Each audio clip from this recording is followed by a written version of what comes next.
ஏற்ற நேரம் எனக்கு உதவி செய்த கிருபை, சோர்ந்து போன நேரம் என்னை தாங்கிக் கொண்ட கிருபை. ஏற்ற நேரம் எனக்கு உதவி செய்த கிருபை, சோர்ந்து போன நேரம் என்னை தாங்கிக் கொண்ட கிருபை. கிருபையே கிருபையே கிருபையே தேவ கிருபையே. கிருபையே கிருபையே கிருபையே தேவ கிருபையே. ஏற்ற நேரம் எனக்கு உதவி செய்த கிருபை, சோர்ந்து போன நேரம் என்னை தாங்கிக் கொண்ட கிருபை.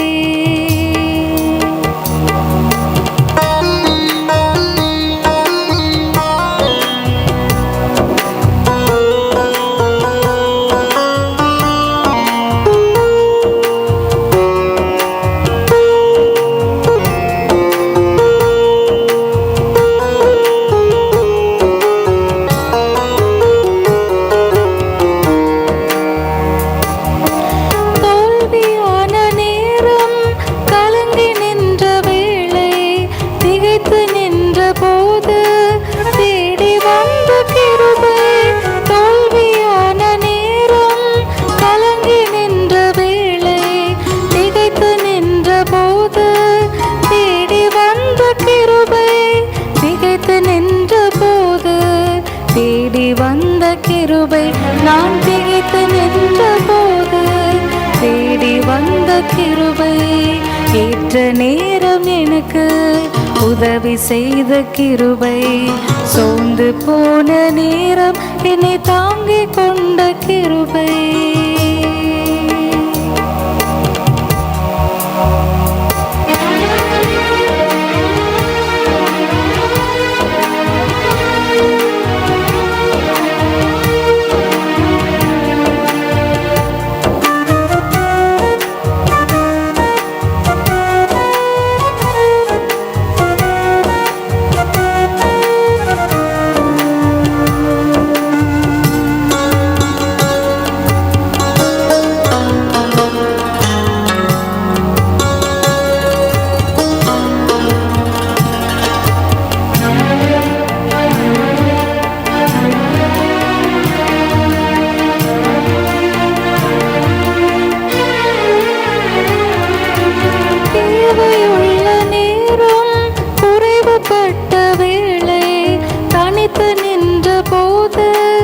உதவி செய்த கிருபை தேவையுள்ள நேரம், குறைவுபட்ட வேளை தனித்து நின்ற போது. உதவி செய்த கிருபை தனித்து நின்ற போது. உதவி செய்த கிருபை நான் தனித்து நின்ற போது. உதவி செய்த கிருபை ஏற்ற நேரம் எனக்கு உதவி செய்த கிருபை, சோர்ந்து போன நேரம் என்னை தாங்கிக் கொண்ட கிருபை.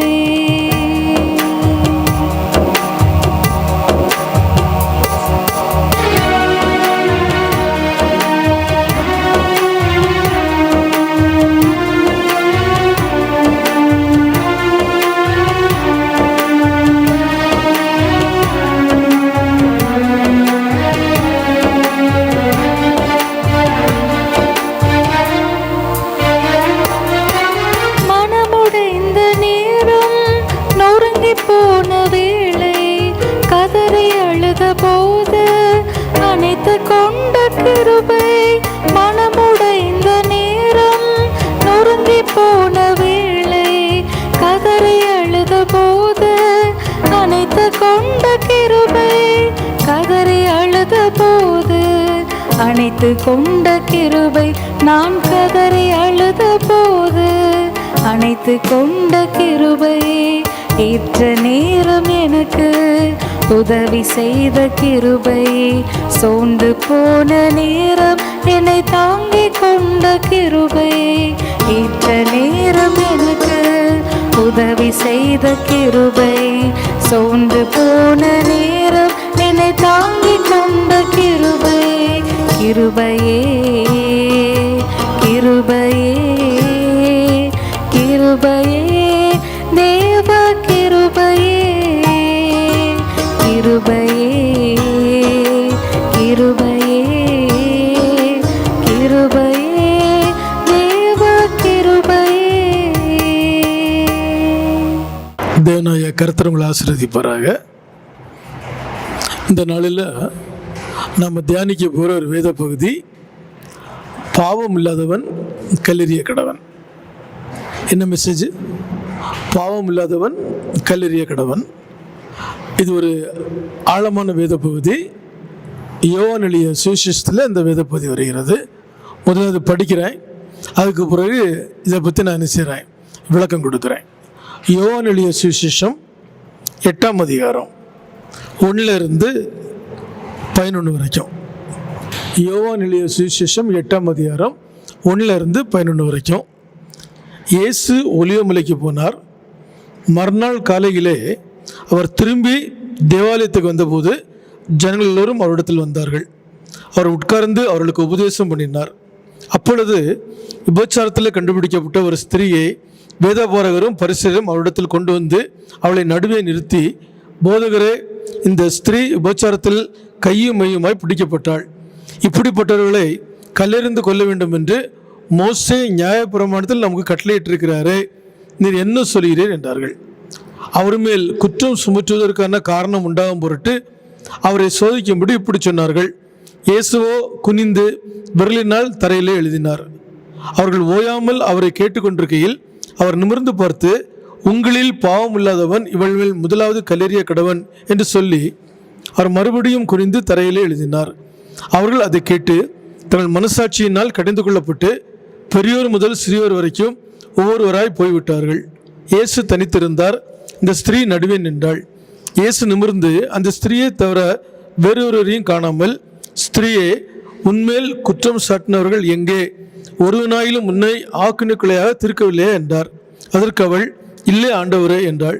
இயேசு அவளை நோக்கி, நானும் உன்னை ஆக்கினைக்குள்ளாக தீர்க்கிறதில்லை, நீ போ, இனி பாவம் செய்யாது என்றார்.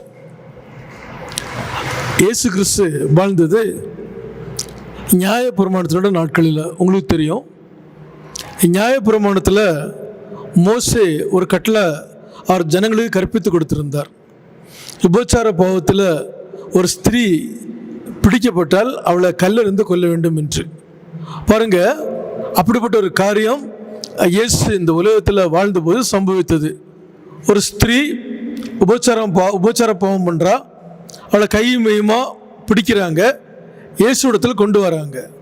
மோசேயுடைய பிரமாணத்தினுடைய காரியங்களை சொல்லி, நீங்கள் என்ன சொல்கிறீங்கன்னு இயேசுடத்தில் கேட்குறாங்க.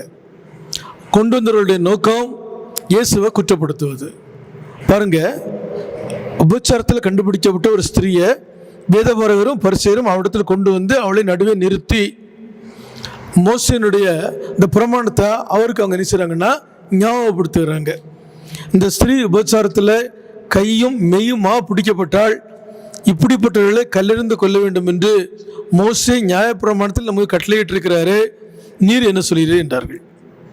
அவர் மேல் குற்றம் சுமற்றுவதற்கான காரணம் உண்டாகும் பொருட்டு அவரை சோதிக்கும்படி இப்படி சொன்னார்கள் என்று வேதத்தில் எழுதப்பட்டிருக்கிறது. இன்றைக்கி நம்ம சொசைட்டியில் பார்க்குறோம், அநேக மக்களுடைய சுபாவம் அடுத்தவங்க மேலே பழிய சொல்கிறது, அடுத்தவங்க மேலே குற்றம் கண்டுபிடிக்கிறது, அடுத்தவங்களை எப்படியாச்சும் அமுக்கணும்னு பார்க்குறது. ஆனால் இயேசு கிறிஸ்து இந்த உலகத்தில் வந்த நோக்கமே நியாய பிரமாணத்தை நிறைவேற்றும்படியாக. பாருங்கள், பழைய ஏற்பாட்டு நாட்களில் பிரமாணம் ரொம்ப டஃப்பாக இருந்தது. இந்த பிரமாணத்தை மாற்றி கிருபையின் பிரமாணமாக அவர் சொல்லிக் கொடுக்குறாரு. நியாய பிரமாணத்தை நிறைவேறுதல் அன்பு என்று வேதத்தில் பார்க்குறோம் இல்லைங்களா? அப்போ இந்த ஸ்திரீ மேலே குற்றம் சுமத்துறாங்க. ஆண்டவர் ஒரே ஒரு வார்த்தை ஹூலிங்காக சொல்கிறாரு, உங்களில் பாவம் இல்லாதவன் எவனோ அவன் முதலாவது இவள் மேல் கல்லெறியட்டும். பாருங்கள், உபச்சாரம் மட்டும்தான் பாவம் கிடையாது, எத்தனையோ பாவங்கள் என்று வேதத்தில் எழுதப்பட்டிருக்குது. நீங்கள் கலாத்தியரின் நிருபம் 5ஆம் அதிகாரத்தில் பார்த்தா உங்களுக்கு தெரியும். கலாத்தியர் 5ஆம் அதிகாரம் 19, 20, 21 மாமிசத்தின் கிரியைகள் வெளியரங்கமாக இருக்கின்றன.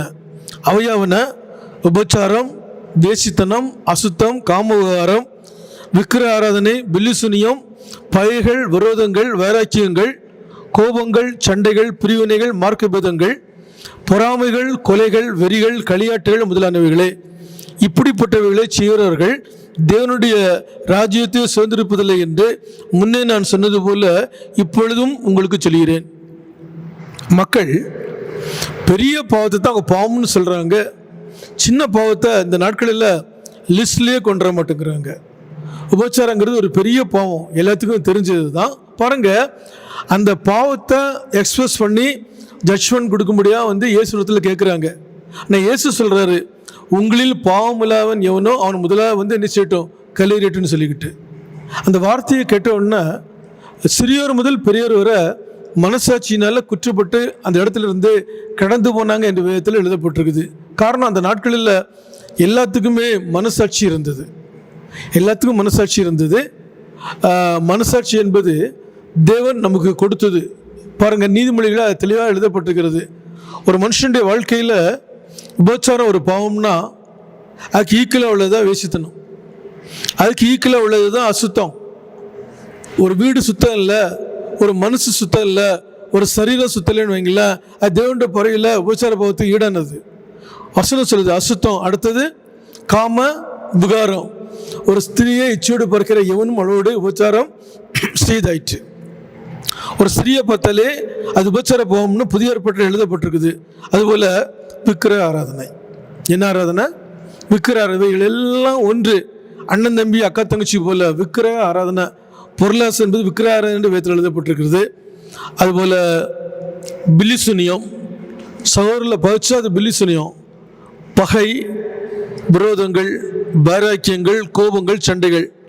பாருங்கள், சர்ச்சுக்கு போகிறாங்க, ஒருத்தருக்கு ஒருத்தர் பேசுகிறது கிடையாது.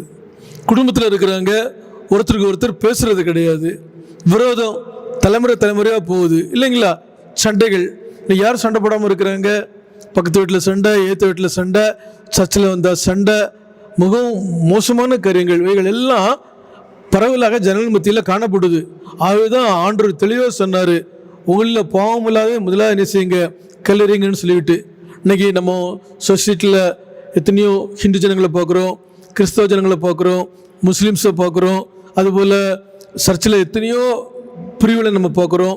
பெண்டகோஸ்டல் டினாமினேஷனில் எவ்வளோ இருக்குது இல்லைங்களா? ஆனால் இப்படிப்பட்ட சுபாவங்கள் அநேக மக்களோட வாழ்க்கையில் காணப்படுகிறது.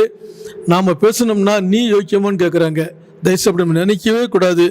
உபச்சார பாவத்துக்கு ஈடான பாவம் தான் வேசித்தனம், அசுத்தம், காமவிகாரம், விக்கிர ஆராதனை, பில்லிசுனியம், பகைகள், விரோதங்கள், வைராக்கியங்கள், கோபங்கள், சண்டைகள், பிரிவினைகள், மார்க்கபேதங்கள், பொறாமைகள், கொலைகள், வெறிகள், களியாட்டுகள். இதில் நான் ஆக்சுவலாட்டு இந்த இடத்துல நான் கோபத்தை பற்றியும் பொறாமையை பற்றியும் பேசுகிறேன். கோபம், இன்னைக்கு அநேக மக்களுடைய வாழ்க்கையில் கோபம், பயங்கரமாக கோபப்படுறாங்க. அவங்க கோபப்படுறது மாத்திரம் இல்லை, நீங்கள் கோபப்படுறது தப்புன்னு சொன்னால் சொன்னவங்க மேலேயும் கோபப்படுறாங்க இல்லைங்களா? சின்ன பிள்ளைகளும் கோவப்படுறாங்க, பெரிய பிள்ளைகளும் கோவப்படுறாங்க. இதெல்லாம் தேவனுடைய பார்வையில் மாம்சத்தின் கிரியையெல்லாம் விக்கிராரனுக்கு இடானது தானா. நம்ம யாராக இருந்தாலும் சரி தேவனுடைய வார்த்தையை கீழ்ப்படிய வேண்டும். அதுபோல் களியாட்டுகள், எத்தனை பேர் டிவியில் மாட்டிக்கிட்டு இருக்கிறாங்க, வீடியோவில் மாட்டிகிட்டு இருக்கிறாங்க. அப்புறம் எத்தனையோ விதமான, அதாவது எல்லா இடத்துலையும் இன்றைக்கி செல்ஃபோன் இருக்குது. செல்ஃபோன் எவ்வளோ நேரம் யூஸ் பண்ணுறாங்க. அர்த்த ராத்திரியில் வீட்டில் பெட்ரூமில் குரங்கு மாதிரி உட்காந்துட்டு என்ன செய்கிறாங்கன்னா செல்ஃபோன் நோட்டு உட்காந்துருக்கிறாங்க. கேட்டால் காரணம் சொல்கிறாங்க, அதை பார்த்தேன் இதை பார்த்தேன்னு. மகா தவறு. இதெல்லாம் களியாட்டுகள். இப்படிப்பட்ட செய்கிறவங்க எல்லாருமே தேவனுடைய இடத்துல சுதந்திரிக்க முடியாதான். ஆகவே தயவு செய்து ஒரு மனுஷனத்தில் ஒரு பாவத்தை பார்த்தீங்கன்னா அதை வச்சு அவனை நீங்கள் நேசாதீங்க, ஓரங்கட்டாதீங்க. இந்த பாவங்கள்லாம் யார்ட்டையுமே அறியக்கூடாது. அந்த பாவங்கள் எல்லாம் ஒன்று இந்த வேதத்தில் எழுதப்பட்டிருக்குது. ஆகவே எந்த சூழ்நிலைகளோ நம்ம யாரையும் நியாயம் திருக்கக்கூடாது. இயேசு கிறிஸ்து சொன்னார், உங்களில் யார் பாவம் இல்லையோ அவங்க முதலாவது கல்லறியட்டுன்னு சொல்லிக்கிட்டு. நம்முடைய வாழ்க்கையில் அடுத்தவங்களை குற்றப்படுத்துகிறோம்னு சொன்னால் நம்ம வாழ்க்கையில் அப்படி நான் திரும்பி படிக்கிறேன். களியாட்டு இருக்கக்கூடாது, வெறியும் இருக்கக்கூடாது, கொலையும் இருக்கக்கூடாது, பொறாமையும் இருக்கக்கூடாது, மார்க்கபேதம் இருக்கக்கூடாது, பிரிவினை இருக்கக்கூடாது, சண்டை இருக்கக்கூடாது, கோபங்கள் இருக்கக்கூடாது, அதுபோல் வைராக்கியங்கள் இருக்கக்கூடாது, விரோதங்கள் இருக்கக்கூடாது, பகைகள், பில்லிசுனியம், விக்கிராராதனை எதுவுமே வேண்டாங்க. நீ அநேக மக்களுடைய வாழ்க்கையில் ஆண்டுக்கு பிரியமாக வாழணும்னு விரும்புகிறாங்க. கோபம் இருக்குது, சண்டை இருக்குது, பிரிவினை இருக்குது, மார்க்கபேதம் இருக்குது. ஒன்றும் இல்லைங்க, எத்தனையோ சர்ச்சஸ் இருக்குது. ஒரு சர்ச்சில் உள்ளவங்க இன்னொரு சர்ச்சில் உள்ளவங்களை பார்த்தா முறைச்சிட்டு போகிறாங்க. பிரேஸ் லார்ட் சொல்கிறது கிடையாது, விரோதி மாதிரி பார்க்குறாங்க இல்லைங்களா? தலைமை கண்ணார பார்க்குறோம். ஆண்டு கற்பித்த அருமையான காரியம் என்னன்னு சொன்னால், உங்கள் வாழ்க்கையில் பாவம் இல்லாவிட்ட நீங்கள் அடுத்தவங்களை என்ன செய்யுங்க, கல்லறியுங்க. மனுஷனுடைய வாழ்க்கையில் எவ்வளவோ பாவம் உண்டு. இயேசு கிறிஸ்துவே சொன்னார், பாவம் இல்லாத மனுஷன் இந்த உலகத்தில் யாருமே கிடையாதுன்னு. ஆகவே எந்த சூழ்நிலையில் இருந்தாலும் சரி, சொற்களாய கற்களினால அடுத்தவங்களை காயப்படுத்தாமல் அவங்களுக்காக ஜெபம் பண்ணுவோம். ஒரே ஒரு வசனம் சொல்கிறேன், ஜெபம் பண்ணுவோம். யோபுவின் புஸ்தகத்தில் 42:10 அருமையான ஒரு வார்த்தை உண்டு. யோபு தன்னுடைய சிநேகிதருக்காக வேண்டல் செய்த போது யோபுவின் சிறையிருப்பு மாறியதான். யோபுக்கு பெஸ்ட் ஃப்ரெண்டு 3+1. யோபு வாழ்க்கையில் எல்லாவற்றையும் இழந்து மூலில் உட்காரும்போது இவங்க அவனுக்கு என்ன செய்கிறாங்க, ஆறுதல் சொல்கிறாங்க. அதுவே டிஸ்கஷனாக மாறுது. ஆனால் அதே சமயத்தில் யோபு பாருங்க, தன்னை பழித்த தன்னை நிந்தித்த 3 ஃப்ரெண்ட்ஸ்க்கு மேலேயும் அவர் என்ன செய்யலை, கோவப்படலை. தேவ சமூகத்தில் அவங்களுக்காக ஜெபம் பண்ணுறாரு. ஆகவே யோபுடைய சிறையிருப்பை ஆண்டவர் மாற்றிட்டாராம். உங்கள் வாழ்க்கையில் நீங்கள் யாருக்கு மேலே தவறு பார்த்தாலும், யார் மேலே நீங்கள் மோசமான காரியங்களை பார்த்தாலும் கூட அவங்கள்ட்ட நேரடியாக பேசுங்க, அவங்களுக்காக ஜெபம் பண்ணுங்க. சூழ்நிலைகள் மாறும். எந்த சூழ்நிலைகளும் நீங்கள் அடுத்தவங்களை குற்றப்படுத்தாதீங்க. அடுத்தவங்களை குற்றப்படுத்துறது பிசாசுடைய வேலை. எந்த சூழ்நிலையாக இருந்தாலும் சரி, இயேசுடைய சுபாவத்தை நீங்கள் தெரிஞ்சுக்கோங்க. கல் எறியாதீங்க, அவங்களுக்காக ஜெபம் பண்ணுங்க. நிச்சயமாகவே நீங்கள் அளக்கிற அளவு உங்களுக்கு அழைக்கப்படும். ஓகேங்களா? ஜெபம் பண்ணுவோமா? பரிசுத்த பிதாவே, உம்மை நன்றியோடு துதிக்கிறோம். இந்த வார்த்தையில் கேட்ட ஜனங்களை உங்களுடைய கரங்களில் ஒப்புக் கொடுக்கிறேன். எந்த சூழ்நிலையிலும் யார் மீதும் கல்லெறியாதபடி முதலாவது தங்களுடைய வாழ்க்கையில் தங்களை ஆராய்ந்து நிதானிக்கவும், எல்லோரிடத்திலும் இப்போது அன்பாய் நடந்து கொள்ளவும் தேவன் உதவி செய்யும். உங்களுடைய நாமம் மையப்படுவதாக. இயேசுவின் நாமத்தில் பிதாவே, ஆமென். கர்த்தர் உங்களை ஆசீர்வதிப்பாராக.